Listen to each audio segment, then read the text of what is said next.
ఒకానొక టైంలో సచిన్ టెండూల్కర్పై తీవ్ర ఆరోపణలు చేశాడు కాంబ్లీ. నేను లేకపోతే సచిన్ టెండూల్కర్ లేడు. ఎందుకంటే స్కూల్ క్రికెట్లో మేమిద్దరం కలిసి చేసిన పార్ట్నర్షిప్ వల్లే అతనికి గుర్తింపు వచ్చింది. టీమిండియా నుంచి పిలుపు వచ్చింది. ఇంత పేరు ప్రఖ్యాతలు వచ్చాయి. ఆ భాగస్వామ్యంలో సచిన్ కంటే ఎక్కువ పరుగులు నేనే చేశాను. అతని కెరీర్కు ఆ ఇన్నింగ్స్ ఎంతో ఉపయోగపడింది. అలాంటిది రిటైర్మెంట్ స్పీచ్లో సచిన్ టెండూల్కర్ నా గురించి ఒక్క మాట చెప్పలేదు. కనీసం నా పేరు పలకలేదు అంటూ ఎమోషనల్ అయ్యాడు. ఇది కూడా నిజమే.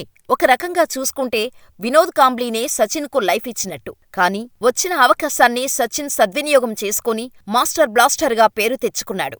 కానీ కాంబ్లీ మాత్రం వచ్చిన ఫేమ్ని మిస్యూజ్ చేసుకొని ఇప్పుడు తిప్పలు పడుతున్నాడు. సచిన్ తన రిటైర్మెంట్ స్పీచ్లో తన గురించి చెప్పలేదని కాంబ్లీ సంచలన ఆరోపణలు చేశాడు. కానీ సచిన్ మాత్రం అవేమీ మనసులో పెట్టుకోలేదు.